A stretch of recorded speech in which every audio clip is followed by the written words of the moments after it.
Hey, Exercise Confidence listeners. Today I am sitting down with Bri Guillory. Bri and I became good friends when we were taking an anatomy lab at Cal State Long Beach. Bri was actually taking the course because she was preparing to apply to Occupational Therapy school.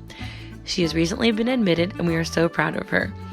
Bri also has a background in kinesiology, which is what she studied for her undergraduate major. And when she was studying that, she also played basketball, NCAA Division II, at Cal State East Bay. So this woman has a lot of knowledge about not only how to exercise, but also how to exercise confidence. We're going to dive into some of the ways in which she's faced some really tough situations, and she's had to pull out that inner strength to keep going in the face of some situations where she did not think she could make it through. I'm really excited for you to hear her story, and I apologize in advance for how much laughing we have. Bri has just a great personality and an infectious laugh. So I'm really excited for you to meet my friend who I think has a very inspiring story. Without further ado, here she is with me on Exercise Confidence. Exercise Confidence listeners, I am here with Bri Guillory. Yes. Bri is awesome. We're super excited to have her in today. Bri's got a background in collegiate athletics as well as kinesiology. And also I'm in MasterChef. I'm a MasterChef. She got the jokes early in this episode. She's a master chef. So we're really excited to just dive in and understand how Bri has created her confidence in her own life and kind of how that has just attributed to a lot of the success that she has and a lot of the pursuits that she's going after. So let's start with a very easy question. Okay. Tell me about yourself in 20 seconds or less. Go. I'm aspiring to be an occupational therapist. I am going to grad school in the fall for that. I'm a kickboxing instructor, physical therapy aide. I like to hike my spare time. I like to do sparring races. And I really like giving back to the community and hopefully want to get into public health as well. That is a lot. And I love that. It's a super diverse. It's just a lot going on in a good way. It's a lot of different stuff. It's school, it's physical fitness, it's community service. I love it. So, first thing you mentioned is your degree. Yeah. And the fact that you are aspiring to be an occupational therapist. Yeah. You, correct me if I'm wrong, applied to the top school for this program. Yes, that's correct. Okay. Now, were you confident when you did it, or was it more like a shoot my shot kind of thing? It was just kind of like, let me shoot my shot. Like, I was picking schools to apply to, and I saw that Boston Universities had its first like priority deadline coming up in like a week from when I was doing it, and I was like, all right, 2 essays are due, blah blah blah. Like, let me try to get. So I got everything in like maybe like 2 days before the deadline, and I was just kind of like, let's see what happens. My eyes were really on Boston because I feel like if I didn't get it, my hopes would be really, like, shattered, Okay. So, and then I got an interview, and I remember I got my interview email while I was at work, and I looked at it, and I was like, ah! And my coworker was like, what's wrong? I was like, nothing's wrong. I'm just in shock right now. I got an interview. I need some water. Just from the interview, I was super excited. So, went up there. And, I've never been to, like, a top school before or anything like that. Went to public schools. Public schools were great. I was a little bit, intimidated and felt a little bit out of place. But I tried, like, my best in the interview. I sent my little, thank you emails afterwards and everything. I was the first person there in the interviews. Like, the interview was supposed to start at 8:30, and I got there at 7:30. I was helping them set up. They were like, I was like, I'm an interviewer. They're like, oh, well, you could just sit down. I was like, no, let me help you set up. Come on, let's get these little booklets out. Showing that you're a team player, showing all your good qualities. Yeah. While I'm here, let me ask you a couple questions about the school. So smart. Yeah. Okay, so obviously going into not only an interview for a top school, but also being the first person to interview in the entire process. Right. How did you either like psych yourself up? Like, how did you get your confidence up to really put your best self forward in that interview? Well, they had group interviews, so I mean, it wasn't group interviews, but they had like a whole bunch of candidates come in, like, so they had a morning session and an afternoon session, and I was in the morning session, so there was probably a group of maybe like, I want to say there was 50 people in the room, that eventually like started coming in, and they had little presentations, and then you had a card on, like, you would get your name tag, and on their name tag it would say what time your individual interviews were with like some professors, and mine was actually the last one for the morning session. Oh, okay. So I didn't interview right away. I was able to get like a lot of information from financial aid presentations about the school program, whatever else they had going on, and then I went down there and I did my interview, and honestly this school, I felt like I did the worst during this interview than all my other school interviews. Really? Now, I interviewed for maybe like 5 other schools, but this one, it was just like, I was so nervous. It was it was me against like, 2 other professors there. And I just felt like they asked me certain questions and I answered it. And then they were still like looking at me and I was like, oh, that was it, That's all I had to say. That's all I got. They're like, oh, on to the next. And our interview was actually pretty short. And I just like went straight to the point and answered their questions. And afterwards, look them in the eye, shake their hand. And then I just didn't feel right leaving right away. So I stayed for that afternoon session too. Okay. So, double research. Yeah, double research. So I watched some of the presentations again. I went to, they had like a little student panel, and then I went to that too, and then actually some students like talked to me, and I was able to talk to them off to the side about the program, exchange some phone numbers, and they had a diversity group there. Okay. And I think they were trying to do a little recruiting. I don't know, because the school itself is not super diverse. Okay. Or anything, so that was somewhat of a concern of mine, but the field itself is not super diverse either. Oh, interesting. So that's something that I think we're trying to work on. I mean, as you like move up in certain careers, you'll see like a drop off as far as like diversity sometimes, because people from certain backgrounds not able to afford, certain levels of education. So that's just something we got to work on in general in all aspects of like different careers. So. Do you think the lack of diversity has to do with any sort of lack of confidence to pursue that field based on maybe somebody's ethnicity or socioeconomic background? Yeah, it could definitely be with confidence, because it's something outside of your comfort zone. It's not something that you're used to, and I know from like just speaking for me, the fear of failure is just so real, and it's just like you could work so hard and really try hard to like gain your goal or whatever, and if you don't hit it, it just hurts that much more because you don't really have as much to like fall back on. Right. I get that completely. It's scary. Yeah. And it applies to anything out of your comfort zone. Yeah. School, work, what have you. So what made you want to be an OT? Like, where did that come from? Because it's not kind of like one of those careers you some people don't really know about it. And OT is what exactly? Occupational therapy. Okay. So for people who may not know what OT is, it's a form of therapy. So you're helping people get back to daily living activities. So you can think of anything that goes to a wide scope. It could be anything like someone who had a stroke, and you're helping them be more independent.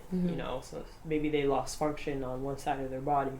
A child diagnosed with autism, being able to be independent and not depend on someone else to help them with daily living activities. And these activities, they can be like using the restroom, brushing your teeth, stuff like that. But it could also be activities that you really enjoy to do, like for you, rugby, right. For me, basketball. Like, it's just a wide scope. It could be OTs could be everywhere. That's awesome. Yeah, that's cool. So for basketball, like you just mentioned, that's what your athletic background is based in, correct? Yeah. So tell me a little bit about how basketball was really like instrumental in your life. Oh man, basketball was my first love.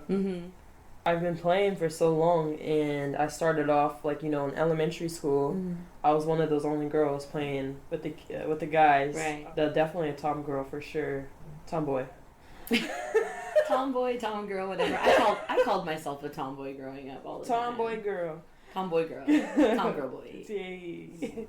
I really enjoyed playing with, at lunch and at recess and stuff like that. And then, my dad noticed I really liked it, and, he watches the Lakers all the time. Mm-hmm. And I was always watching the Lakers. Rest in peace, Kobe. He's my favorite player for sure. Always will be. And then I just started doing the Y. People from Lakewood probably know the Wood. Mm-hmm. And then I started joining travel ball teams and stuff like that. And it just kept getting, more and more of an investment. And it's something I really enjoyed, and I was good at it. And I got, a little too cocky at times, but I got humbled. Mm-hmm. And, hard work, wins in the end. So. Would you say that you were just kind of a natural at basketball, and it allowed you to be confident in the game? Oh, yeah, definitely. When I first started off, it was something that came really easy to Mm-hmm. me. And then it was something that I had that athleticism. Right. And the speed and certain things. But at a certain point, when you get to a certain level, you need to have that fundamentals, or Mm-hmm. else you can't, really compete. Mm-hmm. So it was just I was super confident for so long, and then maybe high school level was just kind of all right, girl, you're not the only one out there. Right. They can jump too, they can run fast too. Now you gotta have something else up your sleeve. So it took a little bit to realize that and make some changes so I could get out there and compete. Would you say having that reality check Mm-hmm. in terms of how confident you were in your skill was something that pushed you to want to work harder and do better? Oh yeah, there's always that point where you could either choose to work harder or you could choose to give up. Mm-hmm. And I didn't want to give up. It's something that I really enjoyed and wanted to do in the long haul. So that's when I was like, you know what? Just gotta, put it in. I was also very fortunate that my parents were able to help me with certain coaches. Mm-hmm. I had a shooting coach, and I went to do a lot of training sessions. Mm-hmm. So it was very fortunate to have that for me. And you played in college at a university, competitive NCAA. Yes. How did that happen for you? Were you recruited? Did you walk on the team? And what was that experience like in terms of navigating this bigger arena, literally? Yeah. So that's a really good question. I was recruited originally to play at another school, Concordia University in Portland. Mm-hmm. And I signed on to that school. They're D2, but they were NAIA at the time. But one of the reasons for recruiting me is because they were moving into NCAA Mm-hmm. Division 2, which is a little bit more competitive than NAIA.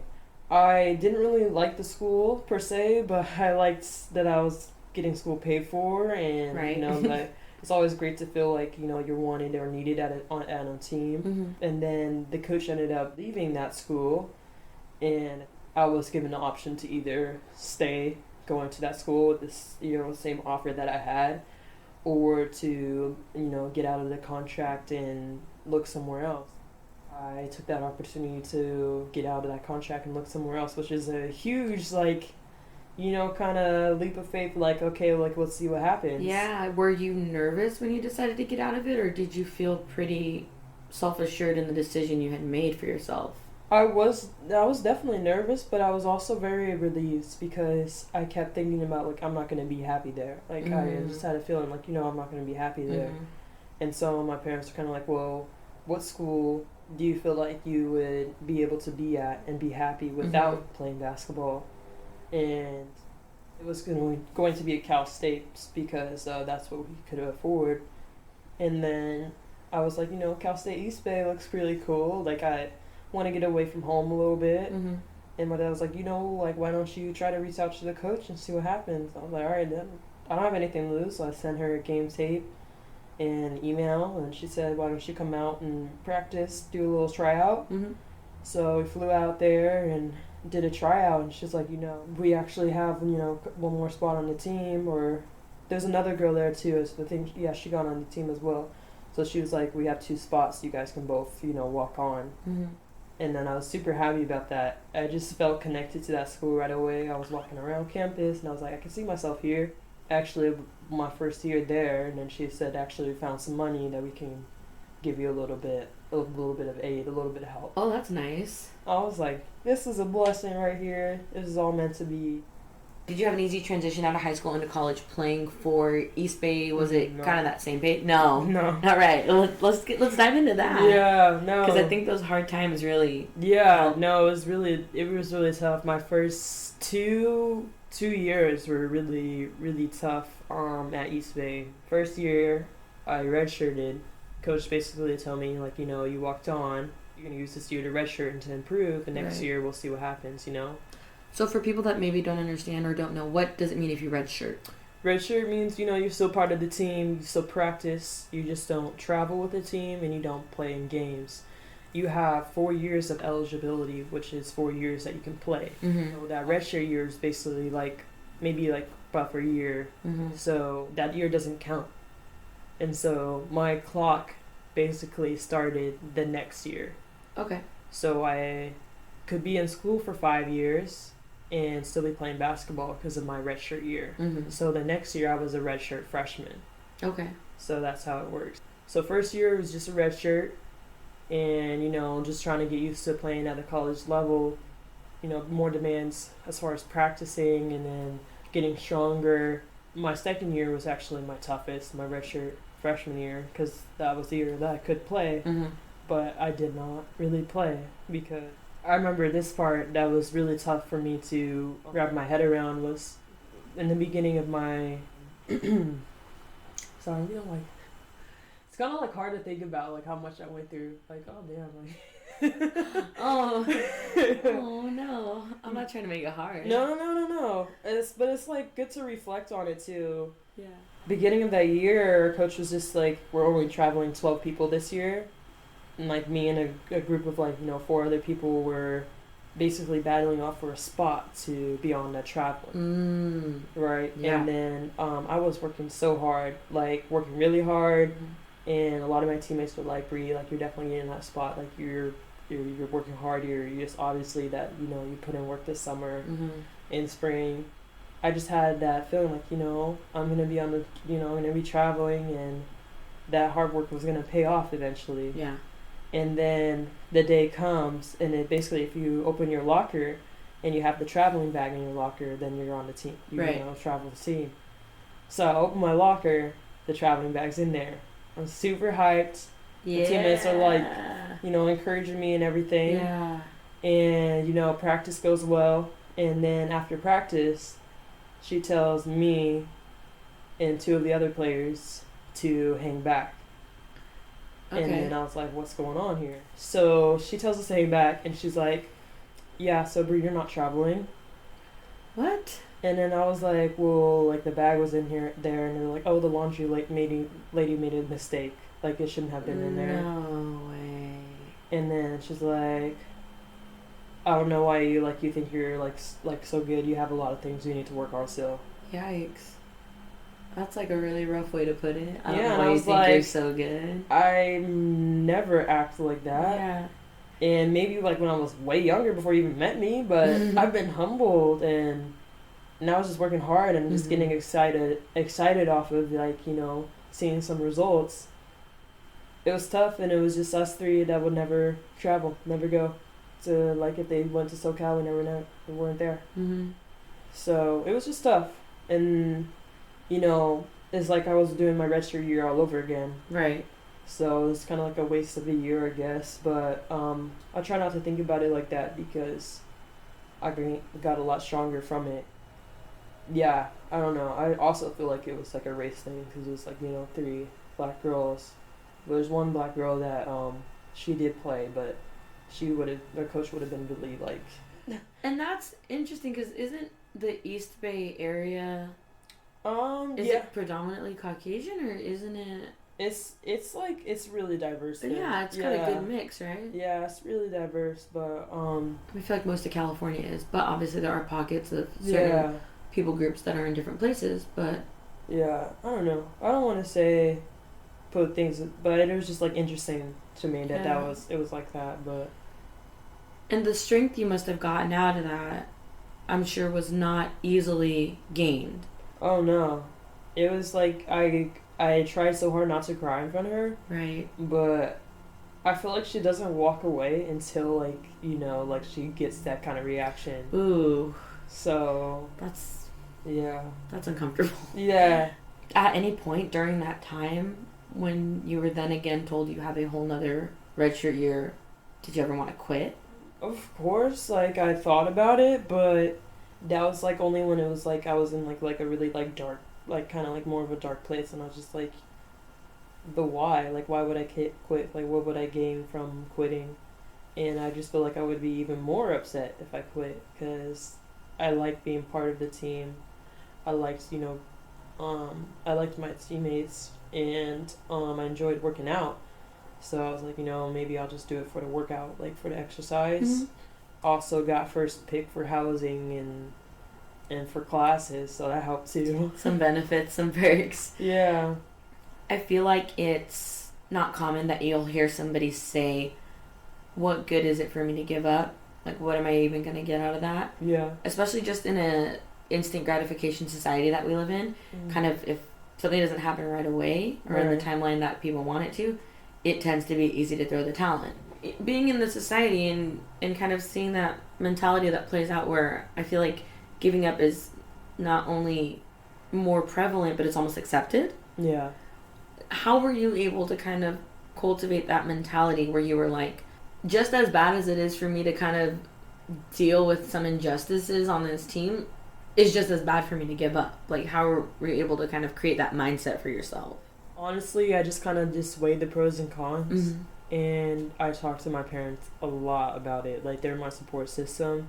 And they were like, you know what, if you want to quit, like, I totally understand. And then whenever I really thought about it more, it's just something inside me was like, no, like, don't do that. Mm-hmm. Like, see what happens. Like, keep trying. I remember my dad actually got me a book about this player that went to Sonoma State. Mm-hmm. And basically the same thing happened to him. First year, redshirt. Second year, he wasn't a redshirt anymore, but he still wasn't playing or Mm-hmm. traveling. And then suddenly something clicked, like, the other years, and he became, like, you know, starter and just really contributed to his team. You know, that was something that I was like, you know, I want that for myself. And if I keep bringing this negative energy to practice, she wins.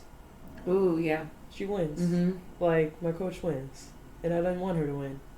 So, I mean, it wasn't like me against her. It was just more of like, I guess it was kind of a pride thing too. Mm-hmm. And it's something that basketball is something I committed like most of my life to.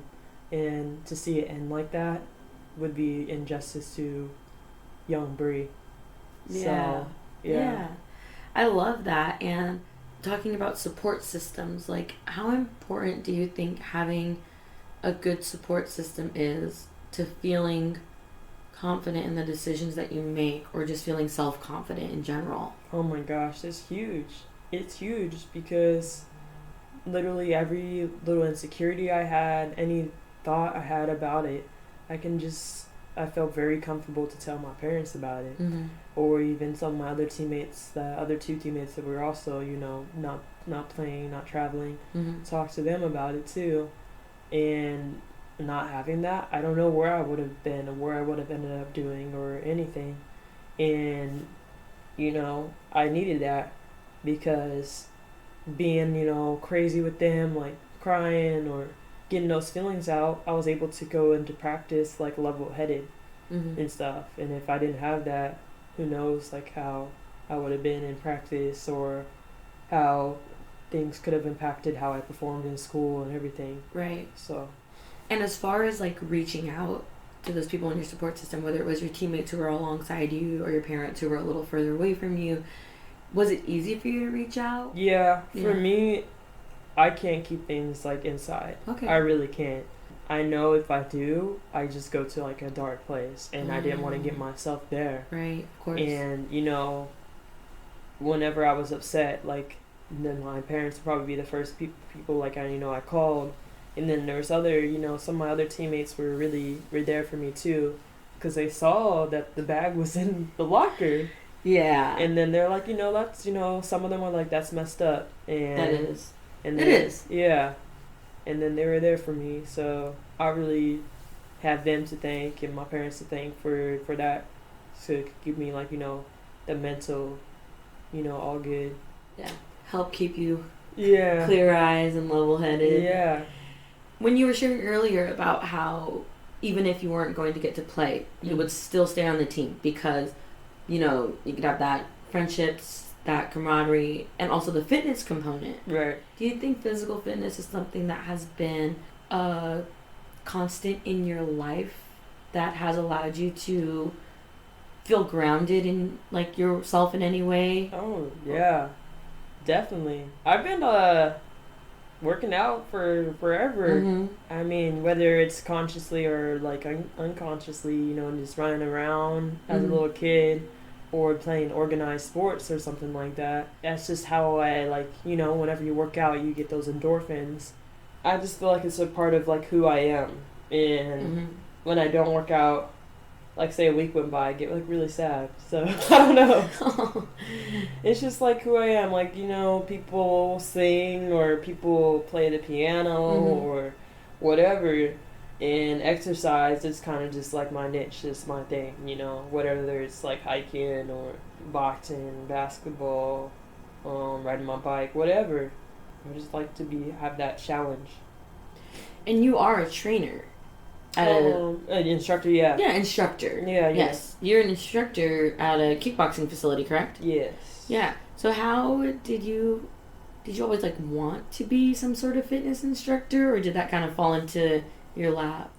I don't know. It wasn't something I always thought about. I started to notice like some of my friends would ask me about different workouts and stuff that I would post, and I was like, you know, let me try to help them out. Like I was like, come to the gym with me or whatever.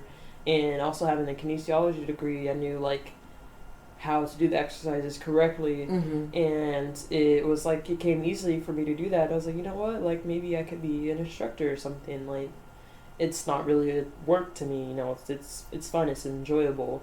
And I saw the kickboxing ad go, you know, on my little Indeed. I applied for it. It says didn't need any previous experience kickboxing, that they would train you.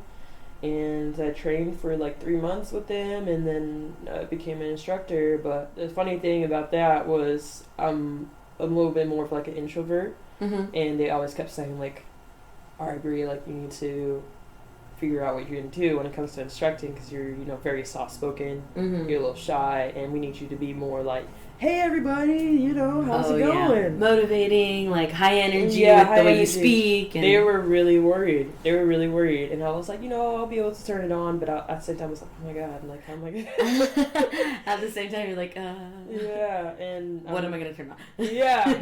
And I was like, I'm not good in front of crowds, I'm not good at public speaking, like this is just, I did drama class one time, maybe be like acting, I don't know.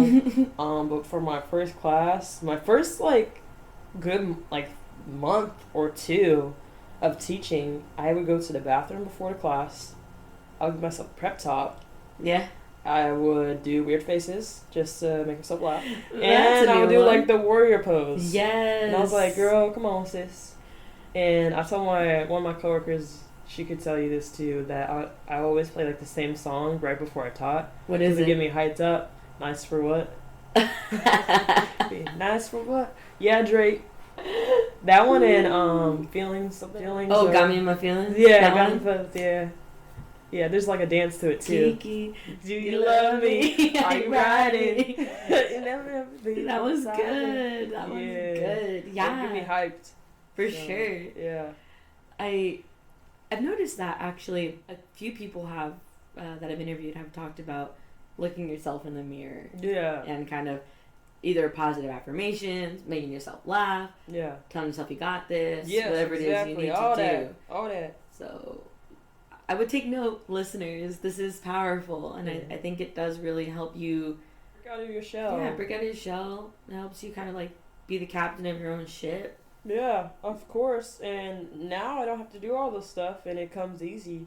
One of my bosses actually like, Bri, like you probably have been the person that is involved the most out of like all the like other employees that we have here, because you were so much like in that shell, like, and now you've reached so many people, and you're, you know, super confident and you're, you know, you're loud, you're extrovert, you go up to, like, you know, I try to go to every member and ask them how they're doing. Try not to have favorites, but, you know, sometimes you have favorites, you know. Some people bring boba for us, some people don't, so.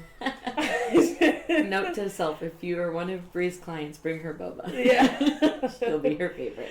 Oh, yay. You'll get less burpees. Yeah. Or more. Yeah, more.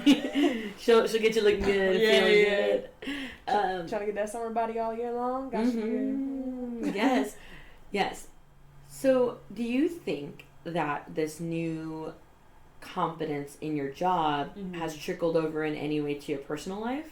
Yeah. I definitely would say I'm more of like a kind of like socially awkward person sometimes. Nice to meet you. Nice to meet you. I'm a little awkward. Don't know what to say after hi. That's exactly how she introduces herself, by the way. That's staying in. You're mean. No, wait, you should tell them about how you thought I was mean. I will tell them about how I thought you were mean. So, I will give you, listeners, a fun, quick story with a little backstory about Bri and I. So, Bri and I were in the same anatomy class at Cal State Long Beach, and we happened to be in the exact same section for lab as well. I had seen her in lecture, which is a big hall with like hundreds of people, and she was wearing, I will never forget, her hair was up, she was wearing a like pink sweatshirt, it was just like bright, and she was right in the front, and she had the most sour look on her face. She looked like, don't sit by me, don't talk to me, don't come near me. So I'm like, ooh, she's scary. So flash forward to lab like a couple days later, and I walk into my lab section and I see that same face front row, and I'm like, I do not want to sit by her. Like, she seems mean and scary. Like, she's gonna, like, if I ask a question, she's gonna give me that side eye, like, you dummy, you idiot, like, you don't know you don't know. And so I was like, nope. So then one day, every lab, we would get randomly assigned a partner. It would be like a 1, 2, 3, 4, 5, 6, 7, 8, 1, 2, 3, 4, 5, 6, 7, 8, go pair up with your number. Right. And every time I would pray to God, like, please don't pair me. Are you saying? I would see where you were sitting and try to sit away from me. I didn't know it was to that extent. I'm getting more of the story now, guys.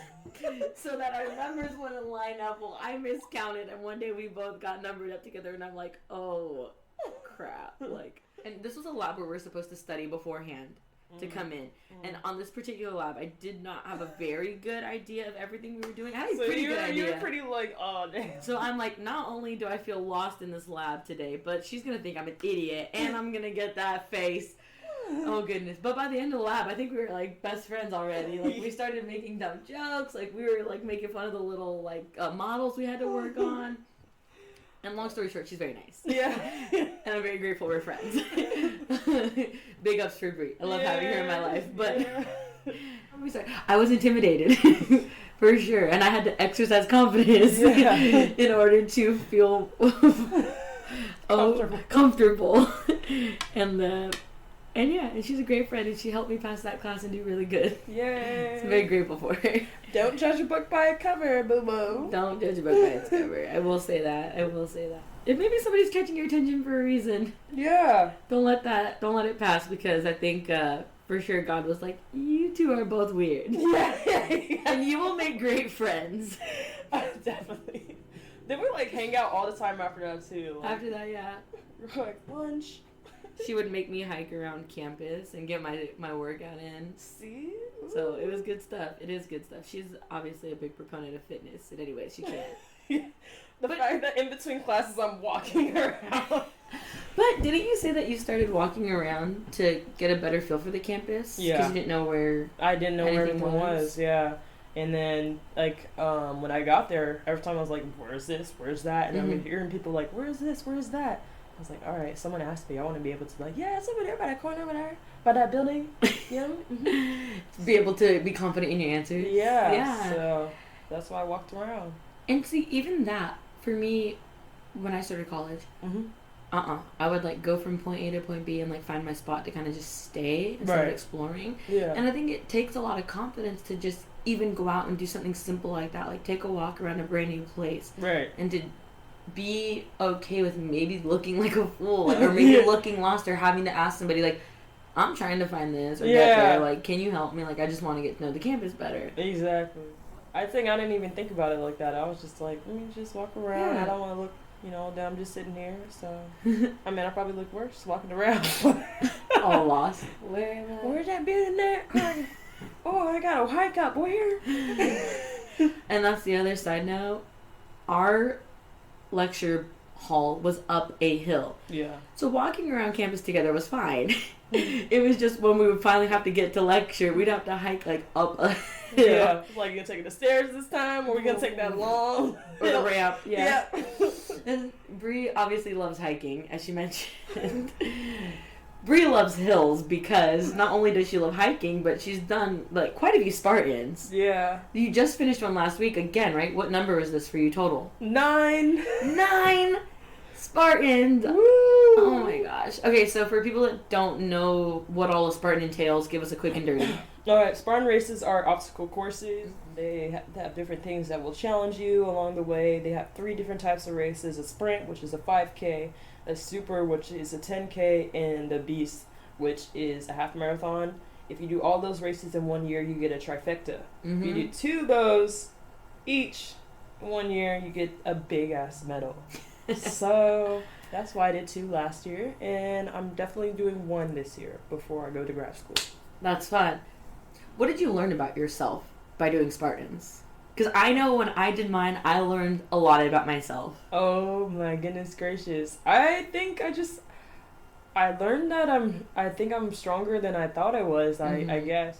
But in Big Bear, you've done Big Bear too. Yes. Which is literally one of the hardest venues in the world to do Spartans. We both did Big Bear before they shortened the courses to be succinct with the different types of running things that they do. 5K, 10K, half marathon. Like, we both did Big Bear at like 14, 16 mile. But also adding in like how draining the obstacles are, because it's not just a straight run, and it's not just running uphill. Like, you're running uphill and you're jumping over like 7-9 feet walls. Yeah, and you're doing monkey bars, you're carrying ice buckets, you're having sandbags, you're like hoisting things. You're going up backwards up something, climbing under barbed wire. It involves a lot, and you learn a lot about yourself through it. And I remember I was just getting lightheaded around mile like 6 and 7 because of the elevation. And it's just like, okay, sis, in my head, I was like, okay, sis, what we gonna do here? Are we just gonna pass out? Or, we gonna call a medic? What are we gonna do? And I was like, you know what? Sometimes when you think about certain things, like when you're sick and you're like, I'm sick. Like, you gonna stay sick if you gonna keep thinking about it. So I'm not lightheaded. I'm not. Wow, look at that view. So I was like, I just kept walking. Wow. I just kept walking. You like mind over matter. I was like, I am not going to pass out right now. I am not. Wow. I'm finishing this course. That's grit. Yeah. I was like, I'm not passing out right now. And I just kept walking. And eventually, after like mile 8, it went away. Applying that to life. Yeah.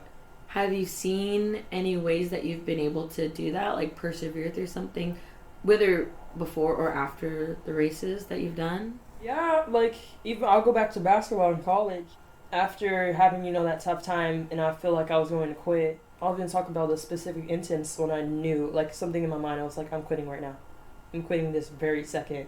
It was during one of our workouts. One of my closer friends and my roommate, we were going through the same experience. She quit 2 days prior. And I really felt like I was on my own. And I felt like, the coaches were trying to get me to quit. And we had something called like a burpee, some mile or something like that. And this coach was just on my head. And like we had to count like something we were doing. And I was like, I don't know, like I think I got around this. And she's like, you weren't counting, you lied, do extra this or that. And then there was something else. And then you're like, you're going to do this amount of burpees if you don't do it until or reach this time, then you're gonna have to do this whole workout that we just did all over again, which was like hill sprints. Oh my gosh. And we're like dead ass tired. And I was just like trying to finish those burpees in the time. And I'm telling you, I started like bawling, crying while I was doing the burpees because I was like, I want to quit. I cannot breathe. I am tired. Like, Do you have asthma? yeah. Yeah. And I was just like, I cannot do this. And I was thinking about, oh man, I'm gonna have to do those hills again. Like, and I just went really hard in that workout. And I was really about to, like, I was like, this is it. I'm done. Yeah. And then, like, one of my other teammates just started, like, encouraging me. And she was like, you got, like, you're almost there. You're almost there. Yeah. You know? And the coach was for sure not encouraging me. And then I just barely made it. And I was just like, okay, you're gonna make it another day. You're gonna make it another day. And coach ended up leaving. Wow.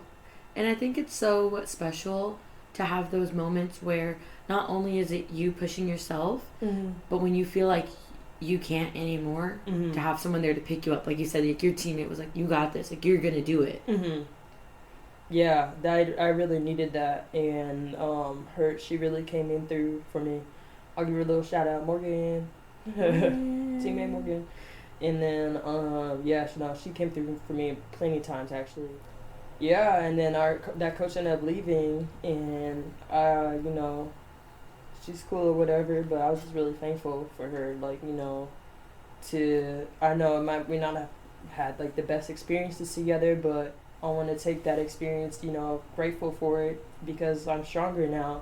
I mean, it may not have been like super positive, but you could either look at a glass half empty or half full. And from that experience, new coach comes in, automatically try to make, you know, a connection with the coach. Like, hey, you know, try to establish communication off the bat and try to just, you know, work hard as I can. And it was like having a clean slate. This coach, you know, really believed in me, the coach coming in. That's and awesome. I was able to play a lot more and contribute to the team, contribute to our championship wins. Yeah. And it just like all came full circle, and I was just super grateful that I, you know, stuck with it all. If somebody listening right now is kind of going through a similar situation, maybe not exactly like a coach situation, right, but they just feel like life's been giving it to them. Right. They kind of feel like their back is just against the wall. Yeah. Maybe they feel like they don't have somebody that can pick them up. What's something that they can do? Yeah, what is something that you think they can do? Another thing that I did, I don't know if this works for everyone, is that I wrote, like, you know, I would write in a journal. Okay. Whenever things bother me, I kind of just put it all on, you know, on paper and just having it there, and you can either burn it or do whatever, you can keep it. But that helps too, and you have to find, you know, joy in other things, like sometimes, you know, hanging out with friends, or, you know, maybe doing a different kind of workout or something. The things that you do enjoy, try to really cherish those moments. And you know what I tell our kickboxers whenever like we're going like through burpees or something else, I'm like, go to your happy place right now. You're not even doing burpees. You're not even doing this. Like, you're at Disneyland. You're with your family. You're on the top of a roller coaster right now. And you know, all of them start smiling. And I was like, look, you forgot about it for a second. You forgot about it. You forgot about the pain. You forgot about the discomfort. And I was like, think about, you know, what's going to come in the long run, those results. There's the light at the end of the tunnel. You're going through that hard part right now. But I promise you, it's going to get better. It's going to get better. Like, if you're really at this low point, it can't get lower than this. It really can't. And it's going to get better. Like, just keep your head up. Try to keep yourself involved in other things. Like, whether it be, like, say if you're going through, like, depression or something like that, I would highly recommend, like, getting yourself, you know, help, you know, talking to somebody, but also to, like, get involved in something that makes you think outside of yourself, outside of your own personal issues, whether community service or giving back to community some way. Because once you start doing stuff like that, you're like, my problems aren't as big as, you know, X, Y, and Z's problems. I can help them with this. I can help them with that. Like, you feel like, you know, you have more worth. Yeah, and I think finding that self-worth in something that is bigger than yourself, such as service, I think it also helps with your self-confidence. Oh, yeah, definitely. Definitely. When you're able to just know that you can help somebody and they're like, look at you like, thank you. Like, thank you so much. You're like, wow, I really impacted somebody else's life, and maybe someone else could have done this, but the fact that I was here and able to help them, like, that's a huge confidence boost. And it wants you to get back, back in and doing that more. And then not only does it help you, but it helps somebody else. If Bri was to do an honest, like, self-assess, because I think it's good for all of us to do that with ourselves, like, where would you say, like, you're at in your own, like, confidence journey right now? Good question. Pretty confident with, like, school. I got into Boston University. And I'll be attending there in the fall, so just trying to get ready for that and helping to, help pay for it too. I'll say pretty confident I have another race in less than 3 weeks. But I'll say I'm pretty confident right now. There are times where I struggle. Everyone goes through certain struggles. But you really have to, like, key into, like, what makes you happy, and you have to do those things. Like, for me, I take myself on dates. I really do. Even though I'm dating someone right now, I'll still take myself on a date. Like, hey, I gotta go on my own. Yeah, you gotta make yourself a priority. Yeah, so long walks on the beach, I'll do that by myself. If you can't love yourself, you can't love nobody else, really. So yes, that's so true. It's really true, and I think I've touched on it before, especially recently with the whole, like, Valentine's Day just passing, and people get really, like, down about that, depending on, like, what their status is or what have you. But I've been doing this thing that I put on the Instagram, and I think you saw it. It's you gotta look at yourself and think of all the things that you don't like, and you have to, like, literally tell yourself you like them, because you can't love yourself until you like yourself, and you can't have confidence in yourself until you love yourself. Exactly. I had a long time struggle with, I'm super awkward, and I have anxiety. Like, I don't like those things about myself. So I was kind of like, there was a struggle. There was internal struggle, and it was like, okay, accept, yes, I am awkward. Yes, I am anxiety, but it doesn't control who I am. And you know what I noticed? I'm less awkward. I'm less anxious. Look at that. Beautiful. Beautiful. That was awkward. No, I was kidding. I should have said that. That was awkward. Yeah, awkward. No, and it's all true, and I think you've given a lot of great examples today of, like, real world scenarios that can be applied to the internal struggle that you just talked about. There are times when you're going to feel like, I just want to quit. Gotta have that grit. Don't quit. Have grit. Yeah. Hey. I'm awkward. No, okay. But we're just weird. Yeah, and that's why we're friends. Yeah. So just find people that are weird like you and be friends with them. Yeah. It'll help your confidence. Yeah. You're not everybody's cup of tea, and that's okay. Yeah. As long as you're your own cup of tea. You gotta like yourself. Yeah. I will say this, like, don't try to compare yourself to other people. Do not. Yeah, so at the end of the day, it's, if you have to compare yourself to someone, compare yourself to, like, yourself. Like, it's like you versus you at the end of the day. You want to be a better version of yourself the next time the sun comes around. Basically, that I'm trying to, like, say, a new day. Yeah. Give yourself credit for how far you come. Yeah, give yourself credit. Definitely, for sure. There's always a lot of growth there that I think we forget to look at. So we're going to start wrapping up here, Bri. I guess the last thing I would say is if you could give our listeners one tip to help them exercise confidence daily, what would it be? First thing you do when you wake up, be thankful for another day. It's always a blessing to have, like, another day. And just smile yourself in the mirror when you brushing your teeth and all that. Like, hey girl, or hey boy, like, you're about to have a great day today. Yes. And then whenever something comes across that bothers you or anything, try to take a couple deep breaths, and, like, one, is this worth my time to even be upset about?